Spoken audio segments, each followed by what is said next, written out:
The Spin-off Podcast Network.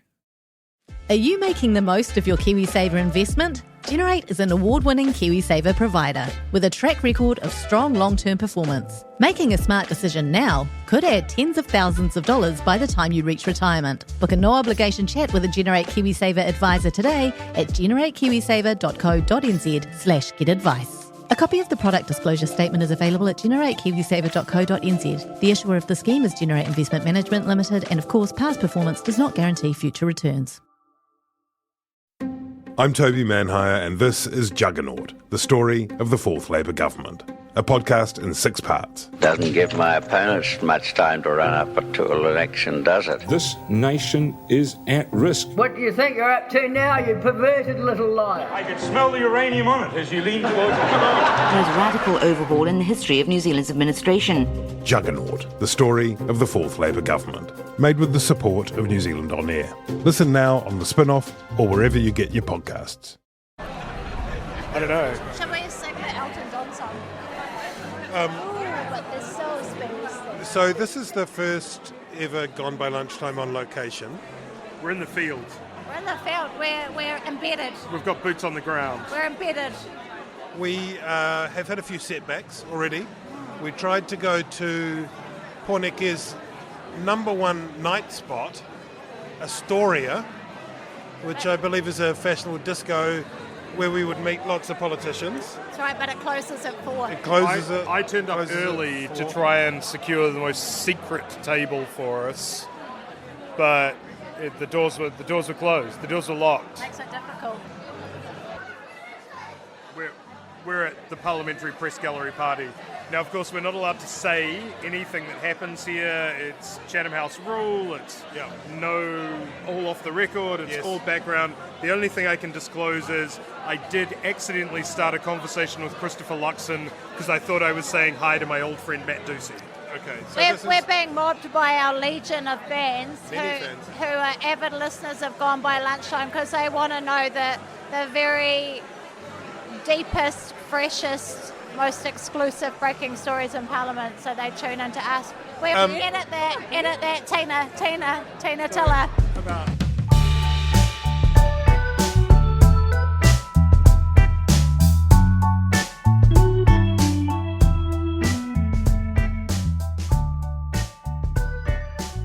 Tēnā koutou katoa, this is Toby Manhire, back in the Gone By Lunchtime aerial Sky Tower in Auckland City with Ben Thomas and with Annabelle Lee-Mather, who, as you have just heard, gathered together in the, what is it called, the lanes of Parliament? The laneway.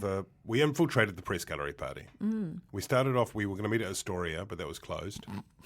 Then we went to this parliamentary slide, but you refused to show up. Well, to be fair, I had a nap. You had a nap. You had a nana nap.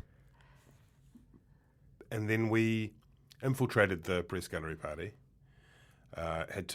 We disguised ourselves as large bottles of lager, and hid in the corner and had an incredible pod on location before we were thrown out by security. The greatest nightmare of pretty much anyone in the modern age is hearing themselves drunk, recorded and played back to them, and we did it to ourselves. Indeed. There's actually quite a lot of... We contained the seeds of our own destruction. Which we're keeping from you. If you go platinum level as a spin-off member, we'll unearth we will turn up to your house drunk. The bootleg. Oh yeah, that's right. And engage you in political chat. You were down there, Annabelle, recording the second series of Matangarea. Yes. Which, tell us what that is.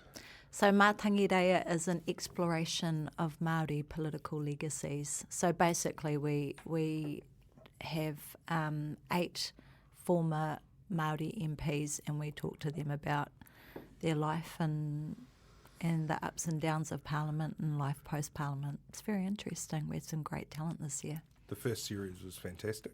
The first series was extremely good, and the second series is going to air on, it's RNZ.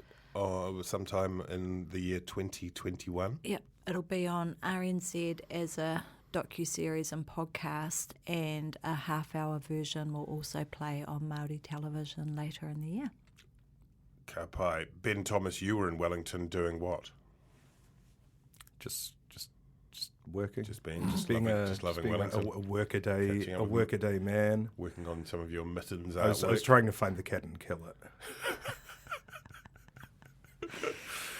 It's the dusk of 2020, listeners, and we're going to cover the year in exhaustive detail in this podcast. But first, I want to say a big thank you to Tina Tiller, who is just over there and is very much our lodestar, our spiritual guide, and a good friend of the podcast. Thank you, Tina. Thanks also to Jane Yee and Alice Uplador, who's helped out, and everybody else. Not just a good friend of the podcast, I'd say she's probably our best friend. She is our best Maybe friend. the only friend. Maybe the Possibly. only friend. Possibly our only friend after last week. She's walking out again. No, she's not. Come back. Also want to thank Flick Electric, the sponsors of the politics section on the spin-off. I want to thank spin-off members who have kept the ship... Why are you sniggering? Who've kept the ship afloat through some stormy times in 2020. I don't know about you guys, but listen, my take on 2020 is that the year in politics was influenced and impacted by the COVID-19 pandemic. Ooh, insightful. Sort of just there bubbling away in the background. Well, it was definitely a often theme. Unnoticed, but still Undetected. influential. So I don't know. I don't know what else there is to say. I feel like that kind of covers the big one. I think we can leave it there. Annabelle, who else are you? Let's talk about the heroes of the year, the champions. Who are the people that you are anointing with your gold stars for 2020? People, things, anything. I'm giving a gold star to the Maori Party for obvious reasons. And if ihu mātau, if a deal does go through, then I'd have to give a gold star to Labour's Māori caucus also. We are recording this podcast on the morning of Tuesday, December the 15th, and it's possible, but by the time it goes out there on the internet, even certainly by the time you listen to it, that there will be a deal gone through, and it sounds like things are moving in that direction. It does. It does. It's been a long wait, but it sounds like now the handbrake has been released. We can put the car into first gear, and potentially there's a solution on the horizon. I think the Haukainga at Ihu Mātau have already said that that even if a deal does go through cabinet, that it's still going to be quite a long, drawn-out process. But it definitely looks a lot more hopeful than it did. Ben Thomas, I think we'll actually, rather than gold stars, we will, inspired by what Annabelle just said, we'll make them golden handbrakes. That will now be the official trophy of the Gone By Lunchtime end-of-year ceremonies. Who are you going to award the golden handbrake to? Wait, is that the same as a good thing? Yeah, I think so. Is it a bouquet? Let's not overthink it. Okay, right. Okay, all right. It's been a good year for Jacinda. Jacinda Ardern and her Finance Minister Grant Robertson working in concert in the COVID response. Now the Deputy Prime Minister, indeed. Yes, the Deputy Prime Minister. It's hard to fault the response to COVID. I will shortly, but in the short term, we are COVID-free, essentially, except in the swarming, seething COVID nests on our border in MIQ. But the economy, on Thursday we'll get GDP figures, which will show, stratospheric growth from the last quarter, which will probably only take us to about sort of 5 points down for the year. It is hard to look back because it was 1,000 years ago, but in January or February, we couldn't have even imagined closing down the entire economy. We couldn't have imagined shutting our borders. And you do have to give credit to these two people in particular, David Parker was in the mix, Hipkins was in the mix, as the leadership team for the government. Megan Woods. Yeah, David Clark was sort of in a ditch. in an upturned van with his face in it, face on the side. You do have to give credit when you think about sort of the vast enormity of the unknowable future that was ahead of them. And we've come out, comparable with some of the best outcomes in the world. And job losses have been nowhere near as severe as we expected, and that's a lot to do with Grant Robertson's leadership in the finance portfolio, that wage subsidy. Certainly there's been some quibbling about it, maybe a few $100 million going to undeserving sort of recipients. There will always be a bit of lassitude and, veering all the way up to corruption for anything that's as accessible as that $13 billion ended up being, but it really did keep the country afloat. On a purely political level, our friend of the pod, Chlöe Swarbrick, and her evil counterpart David Seymour both had terrific years, really, leading the minor parties, Swarbrick not as the sort of formal leader, but in terms of public prominence, in terms of making real inroads, winning the first electorate seat for the Greens for, 18 years. Seymour, 10 MPs, just a masterclass in staying on message, building brand over the last 3 years and taking advantage of the just collapse into a ravine of the National Party. And what unites Chlöe Swarbrick and David Seymour is neither of them owns a house. And despite being among the most highly paid people in the country, probably never will be able to. Yes, they're young and hungry. Annabelle, who are the people... Well, no, wait, let's talk about the Maori Party a little bit first, just to expand that, because you and I were discussing this a little bit in Wellington.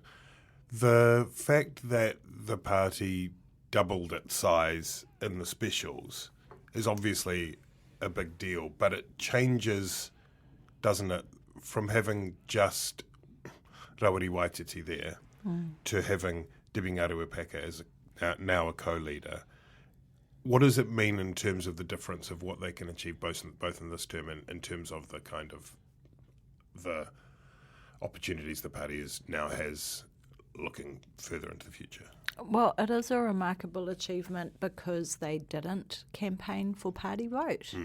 So quite unexpected. I think just on a basic human level, Parliament is a lonely foreign place for anyone, but particularly for Māori. So I think having a mate there to support you through that.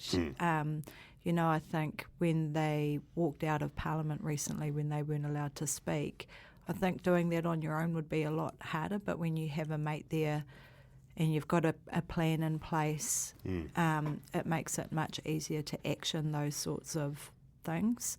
I think it also allows for a bit of good cop, bad cop negotiation strategy over different bits of policy. And I was actually going to say that because I think Tariana Turia and Peter Sharples did have a bit of a good cop, bad cop thing, avuncular, cuddly Peter and Tariana, who was a bit sort of more fierce when the party was formed, and I thought maybe they'll go a bit that way. And in their maiden speeches, they sort of divided the work between sort of mad cop and furious cop. And I just think it rather than looking like a lone voice in Parliament, it looks like a movement that's back on the rise. So I think in terms of public perception, it really strengthens their position as well. Kia ora, lovely podcast listeners. Jane here with a friendly reminder that Christmas is right around the corner and, presents and all that. The good news is we've got all, or at least some of your gift-giving needs covered at the Spin-Off shop. From tea towels to t-shirts, tote bags to Toby Morris prints or a copy of the Spin-Off book, our range of merch will look great under a tree or in a stocking or at a secret Santa exchange. In any kind of gift-giving situation, they'll look good, is what I'm trying to get at. But don't take my word for it, go and see for yourself. Head to members.thespinoff.co.nz/shop and just try to resist. Actually, don't try to resist, just buy some stuff today if possible. Thank you. Bye. You touched, Ben, on the campaign, which I suppose is apart from the COVID-19 pandemic, which I think I quite astutely identified as being a theme of the year, was another big political moment, the election campaign. And I've got to say, the campaign that Labour ran is the best one I think I've ever seen in the years I've been watching them here and in the UK. And I also hated it.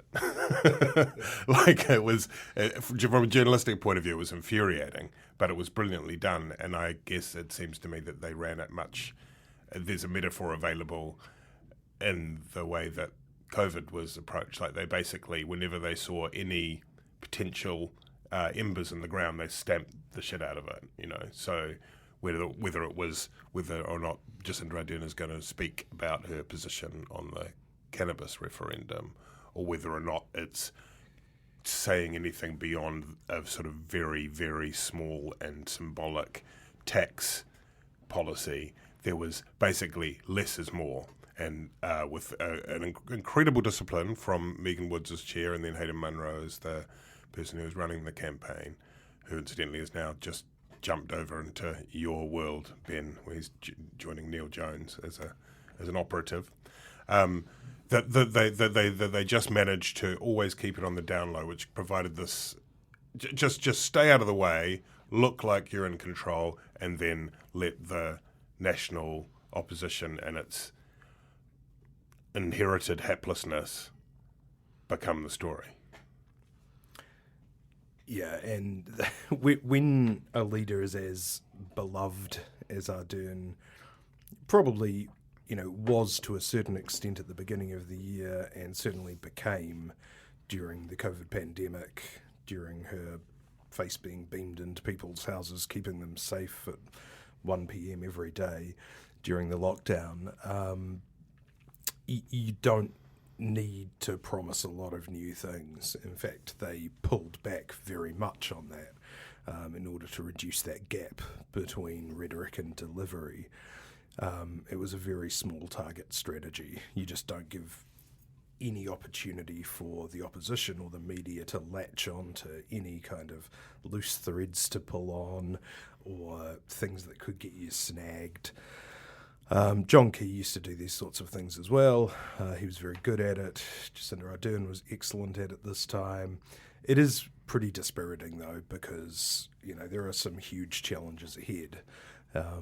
One of the consequences of the pandemic and the response is that the burden has been borne very unequally. If you were one of the fewer than expected, but still very significant number of people who lost their jobs, you are faring out of this much, much worse than a 65-year-old with a couple of properties who's just been loading up on new investment properties at very cheap interest rates. We see it in Gisborne, right? House prices have gone up 35%, I think, in the last year. And their unemployment rate has gone up by 20%. Wow. Right? Because the Auckland and Wellington pathology of property speculation has basically exhausted those cities and has now gone out into the regions where people actually don't earn Auckland or Wellington salaries to pay these rents on these new big mortgages that have been taken out. So that increase in inequality, I mean, the other example of it, I think, that I saw recently was because you start seeing it everywhere, right? As a result of the lockdown, the annual influenza deaths, which normally afflict people over 65, went down from about 500 to about 0 because that transmission line was stopped by the lockdown. At the same time, rheumatic fever incidents amongst children living in poorer households and cramped, moist rental homes went up because they spent 7 weeks inside with the mould. So you start seeing this kind of, the very uneven effects of what the country has gone through this year.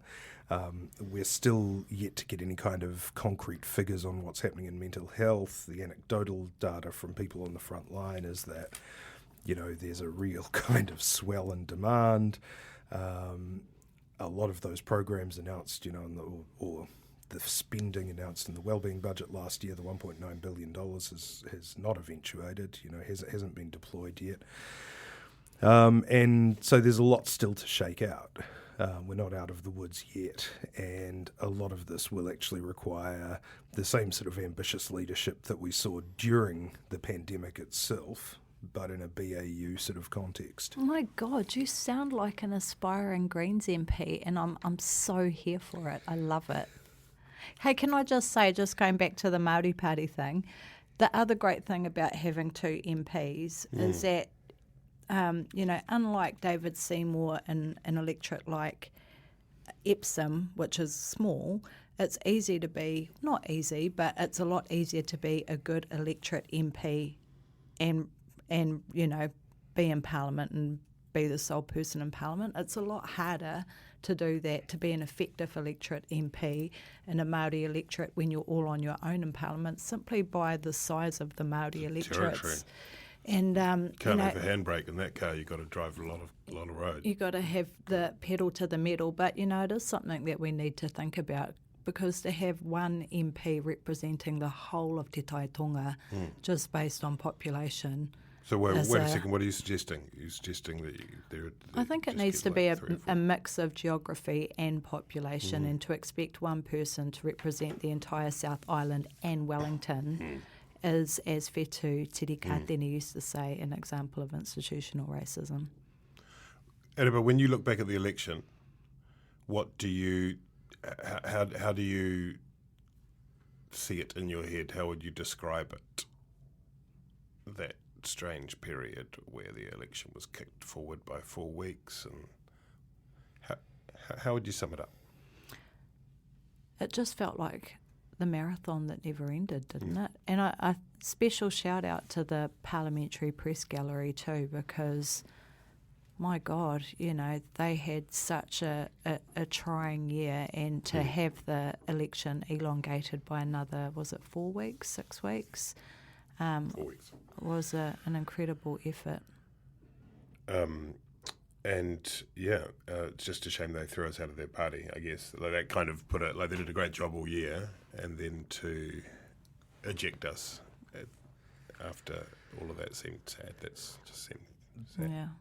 The whole year was kind of like the day after a press gallery party, sort of when you midweek drink and then you turn up to work the next day and you sort of know that nothing's really going to get done, and it's a constant struggle and a pain, and things seem to just, minutes drag into hours. And you just kind of think, I just need to get through it, as sweat forms on your upper lip. And that sort of seems to be kind of the whole year to me. It's a powerful metaphor. It is a powerful metaphor, and we'll leave that behind. But I should just say very quickly, a shout out to two of our favourite press gallery journalists, Katie Scotcher, Jenna Lynch. Favourites. Absolute faves. High quality people. What about the flops of the year? I mean, we've discussed the National Party a little bit. It's been a real hard year for National. Going circulating through leaders, 3 different leaders. I mean, it's difficult to find positive things to say about National's year. And maybe that's a bit like, you said the GDP numbers are going to be great in the fourth quarter. If you go really low, then there's only one way to go in 2021. Yeah, buy low, sell high. But it's hard to imagine how things could have gone more comprehensively wrong for any major political party. The wheels really started to fall off, obviously, because of COVID, the rally around the flag effect that everyone likes to talk about. Simon Bridges was seen as out of sync with public opinion. I think it's important to remember that Simon Bridges was not actually wrong with almost any of the criticism that he made of the government when he criticised the lack of PPE, the lack of circulation of flu vaccines, the he got a lot right, and a lot of the failures of contact as he himself would say, so the timing was what yeah, that's right. I mean, David Seymour was the first person calling, I think, for the borders to be closed, and everyone said he was a racist for wanting to keep Chinese people out. So one thing that we've realised is that there's nothing to be gained from being right about COVID before the public is ready.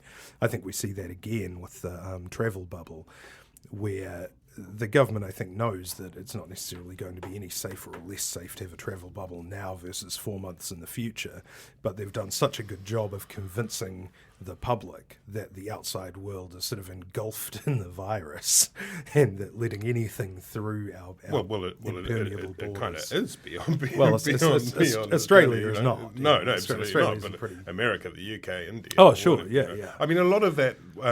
to hop around a bit is about the idea of social license, or in a more, I guess, colloquial way, like bringing people with you, and that is absolute. It's one of those times where ideas of leadership or comms, which often are disdained, and sometimes rightly because they are contiguous with waffle and nonsense. Or dissembling. That's deeply hurtful. But like it was a moment where that was absolutely integral to every part of this. To do these completely unprecedented things that were unimaginable to most of us required getting people to the right place, so that compliance was there, so that people felt that the team of 5 million cliche, but what a great line. The alert level thing, learning from other countries how that would work, the wage subsidy, knowing that there would be spillage, as it were, but knowing that through experiences overseas, the last thing you want is for people to get caught up in tape and unable to access the money. You just want to pump the blood into the system, right? Yeah. And I think, leadership in these situations involves both, it's a very reflexive or dynamic process where you're kind of tapping into what people think and then maybe leading them a little bit to the next step. And it's certainly not just a matter of pointing out that there's no PPE in the hospitals and then suddenly everyone will turn on their beloved Prime Minister. And after that, Bridges, of course, polling started to tank, and that led to the Todd Muller experiment. Was it 59 days? 50-something days. It's amazing. Glorious days. You sort of think at these times, because all of the chatter around Todd Muller was he had always been picked as a future Prime Minister. Back when he was working in the Beehive in the 1990s, people would point at him as he went past and say, there goes a future Prime Minister. And then you read in Matt Chapman's award-winning and best-selling book, Jacinda Ardern, A Different Kind of Leader. The greatest leader. What is it in the overseas edition? The US imprint is called The Most Powerful Woman in the World. Woman in the world, which is just embarrassing for all involved. But, of course, that recounts how at Morrinsville High she was voted by her peers as most likely to become Prime Minister. And then you sort of remember, maybe that's manifest destiny, but then you see Todd Muller and Simon Bridges, and you realise that all across New Zealand, at every high school, at every year, somebody was voted most likely to become Prime Minister, and there's no real predictive power to it. I'm trying to think of, if the election was like the hangover from the Press Gallery Party, what was the Todd Muller interregnum like? It was like turning up to the wrong place on the wrong day, or I think it's like when you're starting to get lit you've run out of the drinks that you really like, and so then you have that drink and you're like, shouldn't I? It's like a craft beer, it might do me in, and you're like, bugger it, I'm going to chug it. And you do, and then shit gets wild. Actually, to extend that a little further. And then you wake up under the parliamentary slide without any clothes on. Yeah. Exactly. Somebody passes you a pill and you go, I don't recognise it. Is this Nurofen? And then 59 days later, you're found in a field with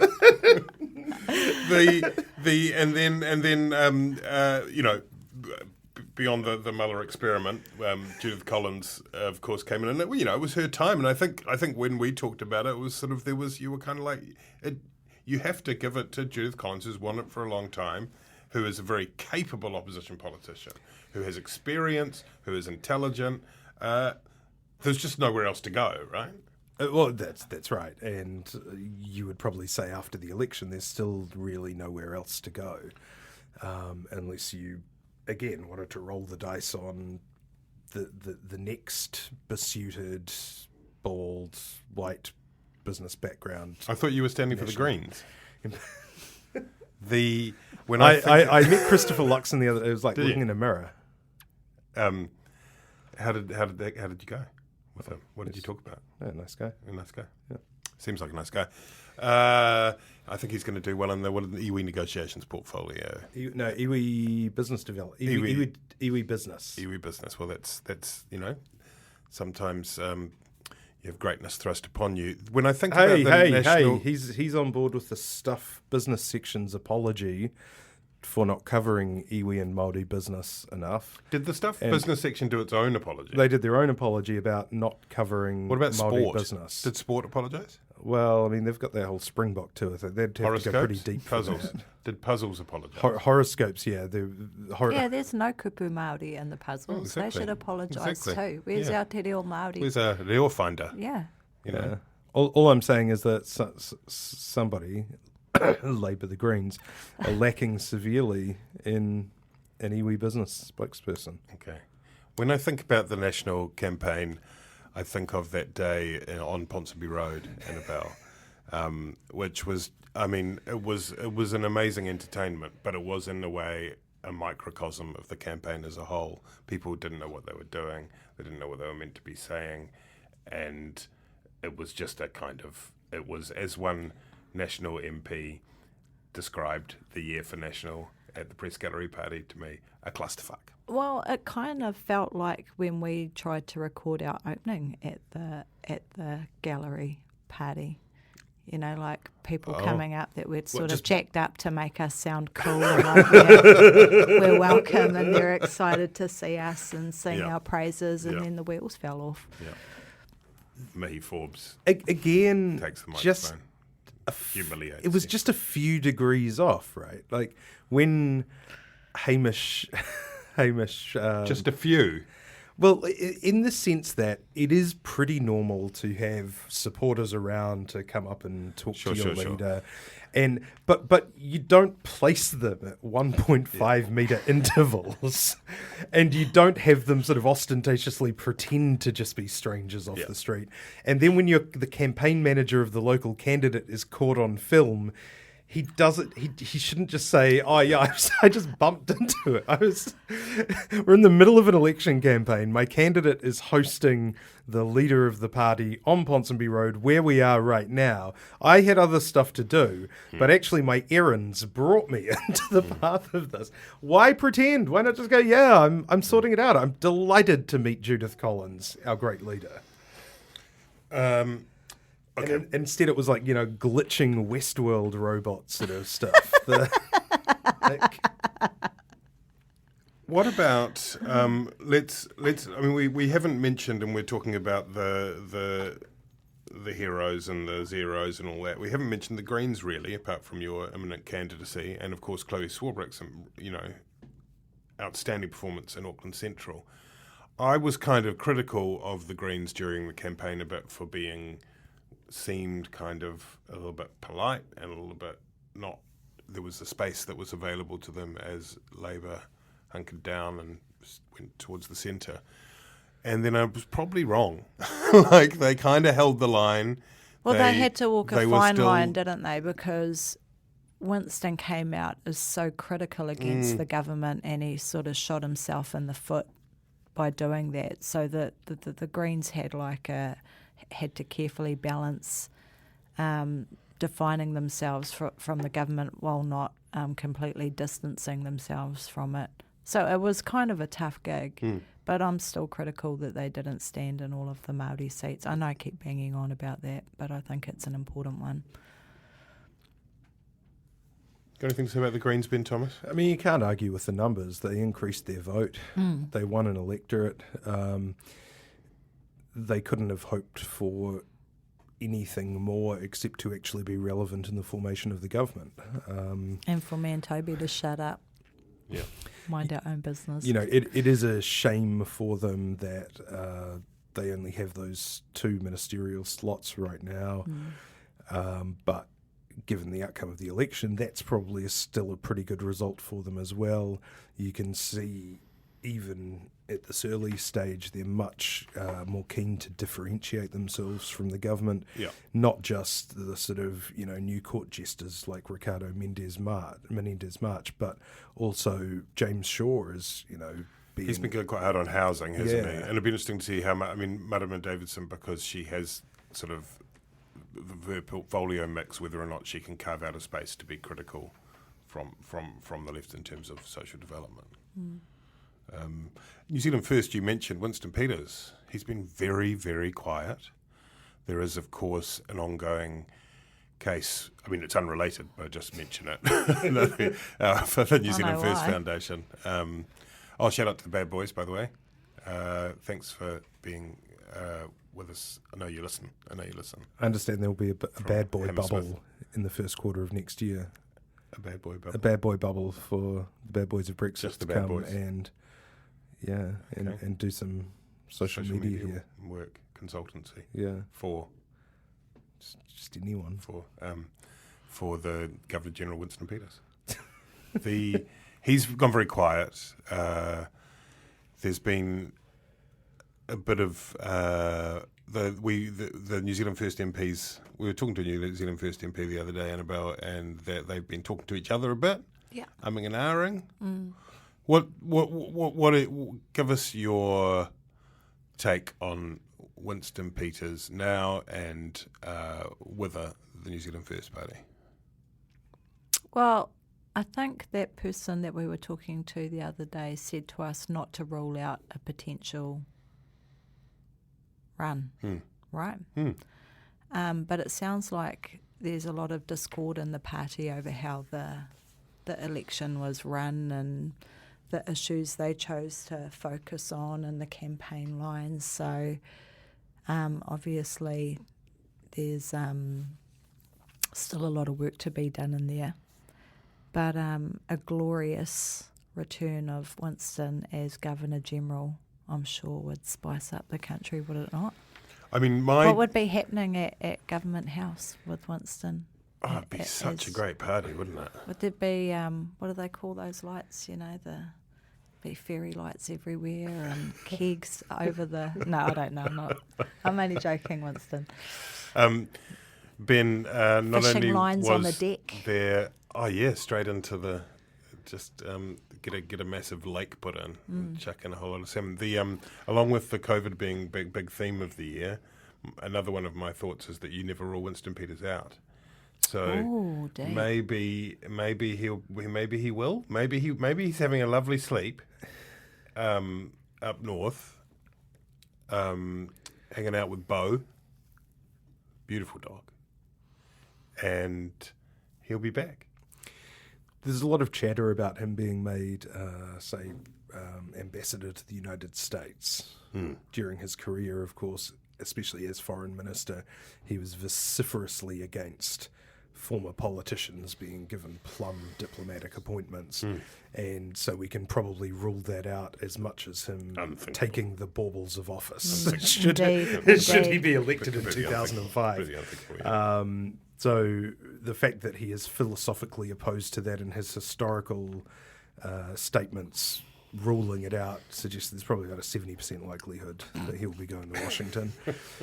If that's not the case, look, he'll be pretty old at the next election. What, like 78, I think? 77, 78. Isn't Joe Biden's about 100, isn't he? I mean, heaps of time. Yeah, but Joe Biden has an entire sort of apparatus literally propping him up, kind of carrying him to events and puppet raising his left arm. Yeah, injecting his heart with adrenaline just before the debates. And I don't know that Peters' henchmen would have that level of organisation in between elections.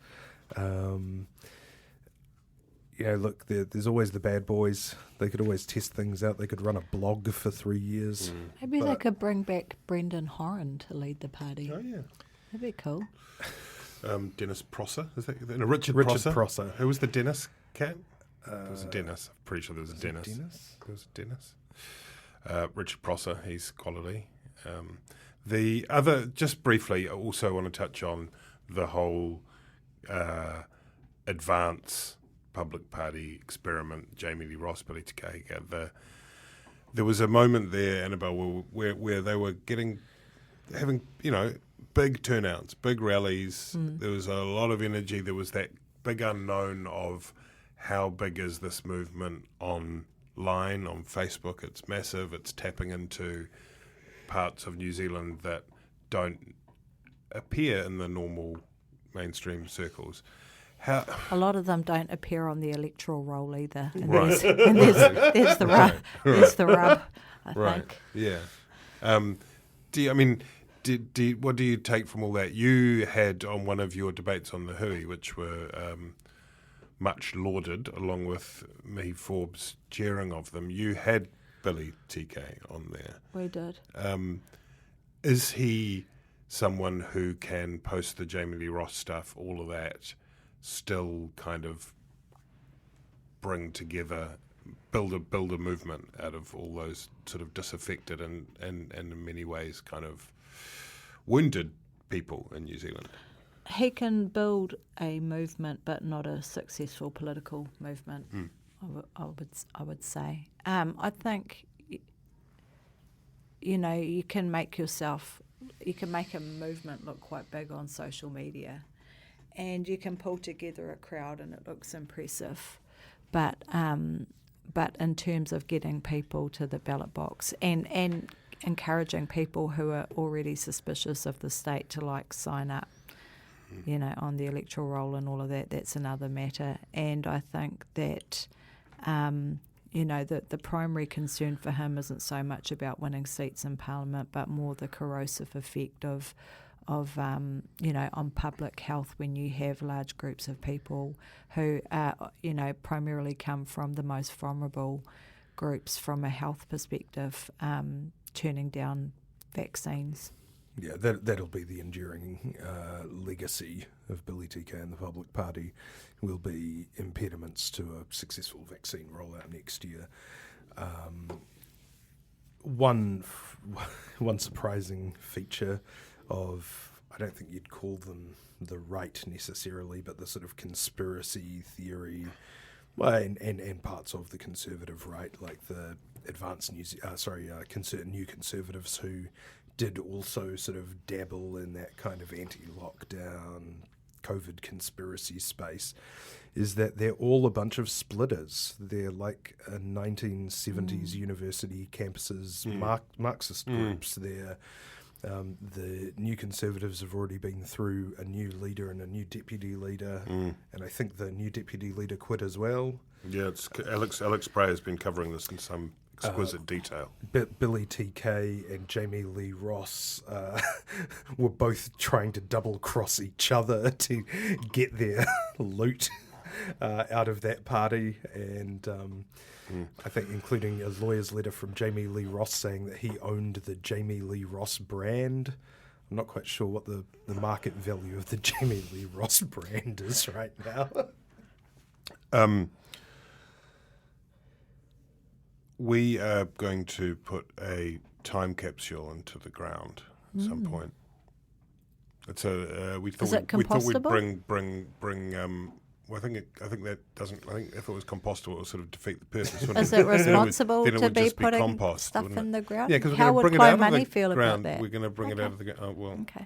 So, hope it doesn't leach what into do the water table. if you guys were able to have the extraordinary privilege of adding something to the spin-off Aotearoa 2020 time capsule, what would it be?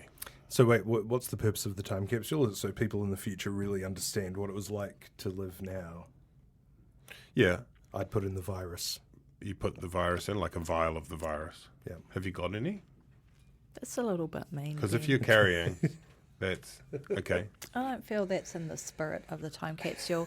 Well, I'm going to pop in a bottle of hand sanitizer. Okay, yeah. So make sure you use it before you open the vial. Okay. Future people. But I'd also like to add a pair of black feather earrings constructed from used bicycle tyres. Oh, wow. Which, if you're a Maori woman and you don't own a pair of these, you should basically be excommunicated from your iwi, because all of us have them. You need to get on board this waka. Okay. They're beautiful. You were wearing some beautiful huia earrings the other day too. Those Auntie Mahi bought me those. We're going to talk about. Let's not talk about 2021. We'll do that in 2021 because we've prattled on long enough. So we'll cover that. We'll cover that at the start of the next year and make a whole lot of absolutely accurate predictions. One last thing is that we may have 10 minutes on the phone with the Prime Minister tomorrow, because our political editor who is going to talk to the Prime Minister is somewhere in Marlborough region out of phone signal. So I thought if we get it, then maybe we should. She never came on our podcast this year. Never showed up. I'm not sure if we actually invited her. I think I invited her on the morning after the election, but that probably was never really a runner. She was just next door. Yeah, I know. That's why, because she's going to Crave. But no, that's outrageous. I agree. Snubbed. So if can you tell me what questions, please? What would Annabelle, if Jacinda Ardern was here right now, what would you ask her? Does she use GHD? Does she use or clouds? GHB. GHD. GHD. Straightening irons. Or clouds. Straightening irons. And if so, does she use the wide paddle or the narrow paddle? Wide paddle or the... See, okay. Thank you. That's a good one. Ben? Did Clark ask her about the Audible commercial? No, I'm not asking that. Why not? You guys are meant to be the preeminent political podcasters in the country, and I'm you sorry, but debase yourselves GHD's into hair straighteners. No, that's it. This is an issue that's polarising Aotearoa. Okay. People don't know if they should get GHD or clouds. They're almost the same price point. Commercial lobbying of the first family. I mean, Ben, do you have a question? I told you my question. No, do you have another one? Oh my god. Okay, edit out the silence so it makes it sound like I knew what my question would be. Don't do that. Does she have a time frame for RMA reform? What? What do you want? It's completely the other end of the. Annabelle, your turn. Sorry. Do you want a serious one? Is Ashley Bloomfield a nice man? No, do you guys have a picnic to fucking together? What do you want, Toby? What do you want from me? I actually do want to know that, so thank you for asking, Ben. Have you ever had a picnic with Ashley Bloomfield? Would you like to have a picnic with Ashley Bloomfield? Is that what you're saying? Is that the question? What's the question? Will she consider making oral health care free in our most deprived communities like Kaikohe, where they haven't had a dentist for over a year and where people are resorting to pulling out their own teeth with pliers? Okay. That's a good Maybe question. means-tested free dentistry, not loans from WINS.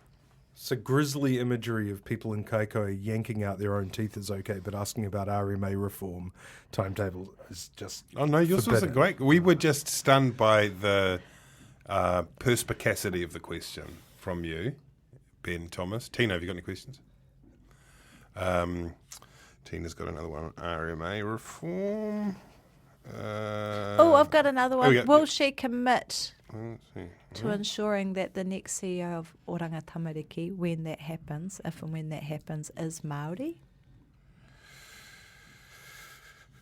She'll say that's state services issue. But you've still got to ask these things. Should I say, like, in principle, do you think it makes sense? Yes. Okay. Good prefacing. Okay. Okay. Anything else, Ben? Last chance. Now that the handbrake's gone, Yes. will we finally see the end of the Waiheke Island ferry gold card subsidy? Good question. That's actually the only... Now forget about the you're RMA, getting forget about there. GHDs. That's actually the only thing we need an answer on. Yeah. Does she intend to stand up against the grey cloud that hangs over our country, Lovely, the baby great, boom good generation? people. No, come on. At any point in her term. Good question. Okay. Last chance. Any more? Thanks very much for listening in 2020 to Gone By Lunchtime. It's been a lot of fun. We love you all dearly. Thanks, Tina. Thank you, Ben. Thank you, Annabelle. Well done.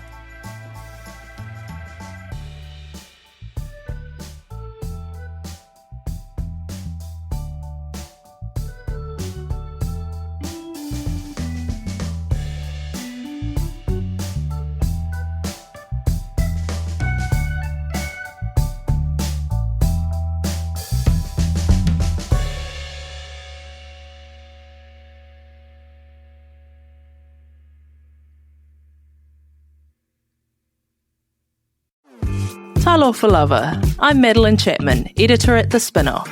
If you have the means, consider supporting our high-quality journalism by becoming a Spinoff member. Sign up now at thespinoff.co.nz/donate.